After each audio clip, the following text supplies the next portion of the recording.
Adityas, NIM 2018-53019.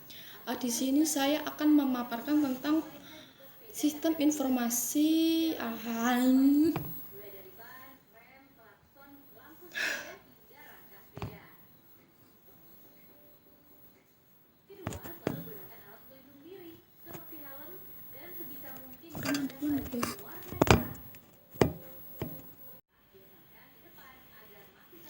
Assalamualaikum warahmatullahi wabarakatuh.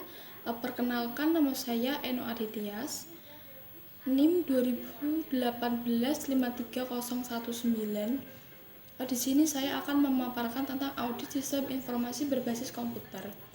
Jadi, menurut Asosiasi Akuntansi Amerika mendefinisikan auditing itu sebagai sebuah proses sistematis.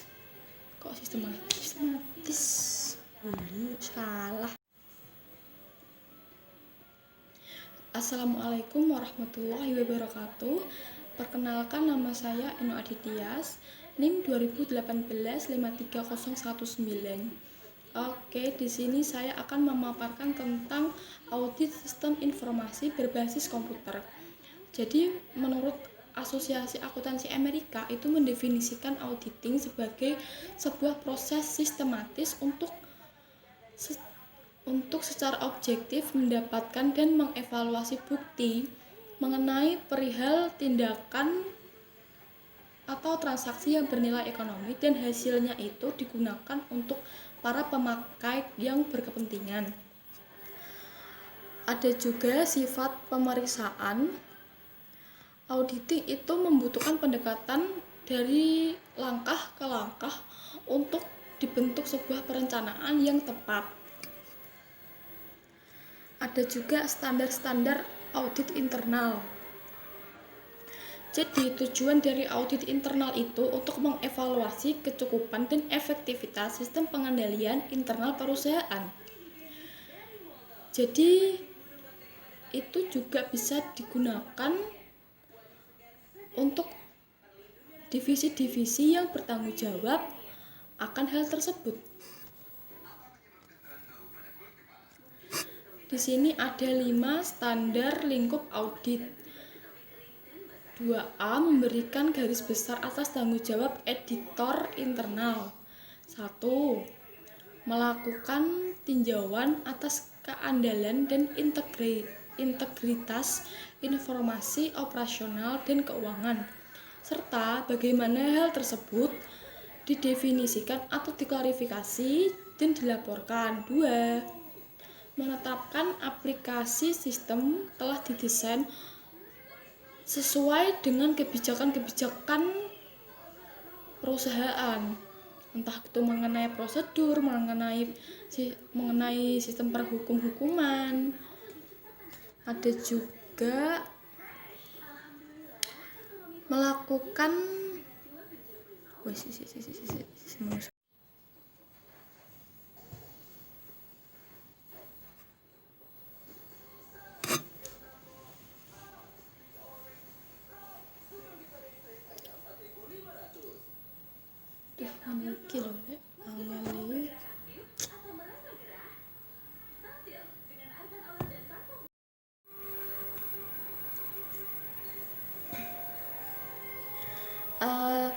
ada jenis-jenis kegiatan audit internal.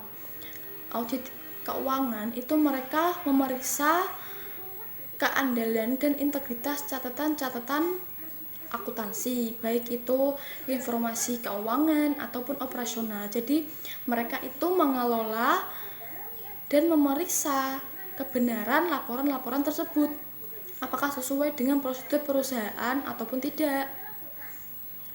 Kemudian ada juga audit sistem informasi. Mereka itu melakukan tinjauan atas pengendalian SIA untuk menilai kesesuaian dengan kebijakan yang berlaku. Jadi mereka itu menjaga efektivitas aset perusahaan. Kemudian ada audit operasional atau manajemen, yaitu mereka itu berkaitan dengan penggunaan secara ekonomis dan efisiensi sumber daya, serta pencapaian sasaran dan tujuan yang telah ditetapkan. Jadi di sini mereka itu apa iku wis ngono ae, wis kan ngono ae. Tinjauan menyeluruh proses audit. Jadi para audit tersebut itu menggunakan beberapa kegiatan atau langkah yang hampir sama, yaitu 1. Merencanakan langkah audit, 2. Mengumpulkan bukti audit. Jadi bukti-bukti dari semua laporan yang mereka terima itu dikumpulkan, kemudian mengevaluasi bukti tersebut, apakah ada kesalahan atau kesenjangan, dan yang terakhir itu mengkomunikasikan hasil audit.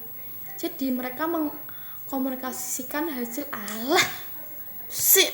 kamu bisa WA gini ya cok.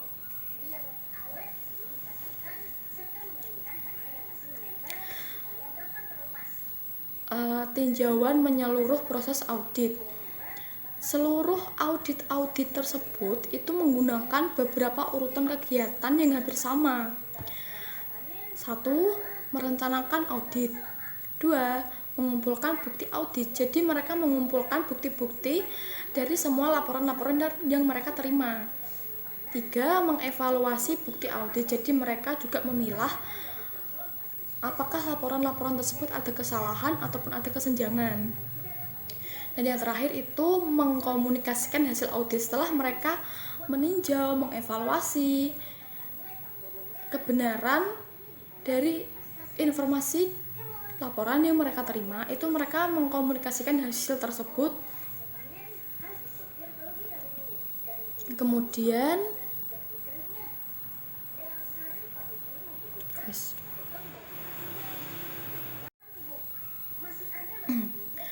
tinjauan menyeluruh proses audit. Jadi seluruh audit itu menggunakan urutan-urutan kegiatan yang hampir sama sehingga dapat dibagi dalam 4 langkah. 1. Perencanaan audit, mengumpulkan bukti audit, mengevaluasi bukti audit, dan mengkomunikasikan pesan notif. Jadi di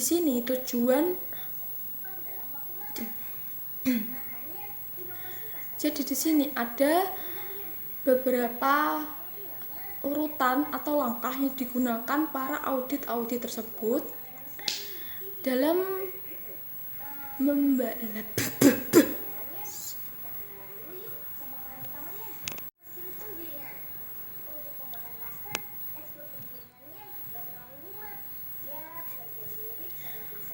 di sini ada, bisa dibaca lagi, tinjauan menyeluruh proses audit. Dari tadi yang sudah saya paparkan, mulai dari perencanaan, pengumpulan bukti, mengevaluasi audit, sampai mengkomunikasikan hasil audit ke pihak manajemen.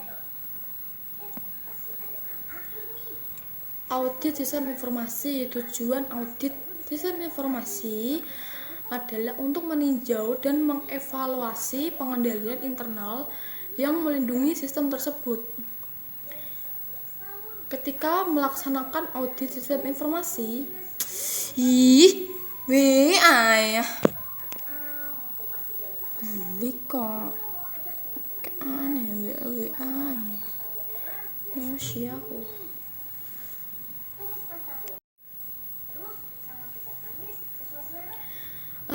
Tujuan ketika melaksanakan di sistem informasi itu para auditor harus memastikan tujuan-tujuan berikut ini terpenuhi. 1. Perlengkapan keamanan melindungi, perlengkapan komputer, perlengkapan program komunikasi dan data dari akses yang tidak sah, modifikasi atau penghancuran. 2. Pengembangan dan perolehan program dilaksanakan sesuai dengan otorisasi khusus dan umum dari pihak manajemen. 3. Memodifikasi program dilaksanakan dengan otorisasi dan persetujuan pihak manajemen. Jadi program tersebut dilaksanakan atas dasar persetujuan pihak manajemen. Jadi kalau pihak manajemennya tuh nggak nge-CC juga nggak akan jalan programnya. 4. Pemrosesan transaksi, file, laporan, catatan, komputer, dan lainnya itu harus akurat, lengkap, jelas. Jadi nggak ada kayak miskomunikasi atau salah tangkap informasi. Jadi semuanya itu harus jelas, lengkap, dan detail. 5. Data sumber yang tidak akurat atau yang tidak memiliki otorisasi yang tepat diidentifikasi dan ditangani sesuai dengan kebijakan manajerial yang telah ditetapkan. Jadi sumber data yang tidak akurat itu nggak bisa masuk, nggak bisa ditandatangani, nggak bisa diurus.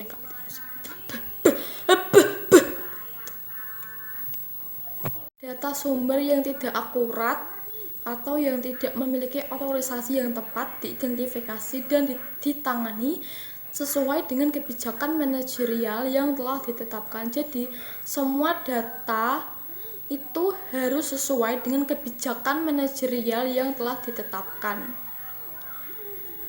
Kemudian file data komputer telah akurat, lengkap, dan dijaga kerahasiaannya. Pendekatan audit berdasarkan risiko.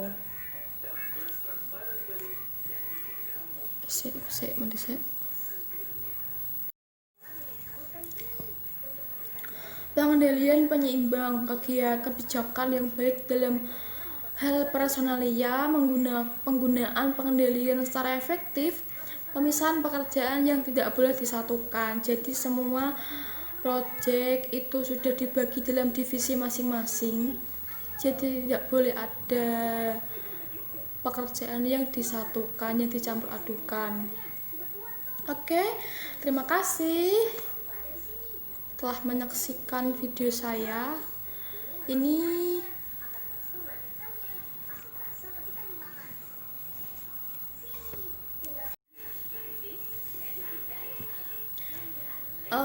pendekatan audit berdasarkan risiko itu apakah pendekatan 4 tahap evaluasi pengendalian internal itu? Pemahaman atas hal ini memberikan dasar yang kuat untuk mengembangkan rekomendasi pada pihak manajemen. 1. Tentukan ancaman-ancaman yang dihadapi SIA. 2. Identifikasi prosedur pengendalian yang diimplementasikan untuk meminimalkan setiap ancaman dengan mencegah dan mendeteksi kesalahan dan tidak keberaturan. Evaluasi prosedur pengendalian, evaluasi kelemahan, ada juga kerangka untuk audit keamanan komputer. Tujuan 1. Jadi kesalahan-kesalahan dan penipuan, pencurian atau kerusakan yang tidak sengaja atas hardware dan file, kehilangan, pencurian atau dihack datanya juga bisa. Modifikasi atau penggunaan secara tidak sah program dan file data. Jadi bisa saja itu filenya itu diretas atau komputernya itu diretas, terus datanya itu dimodifikasi, jadi udah nggak sah lagi. Kerangka untuk audit keamanan.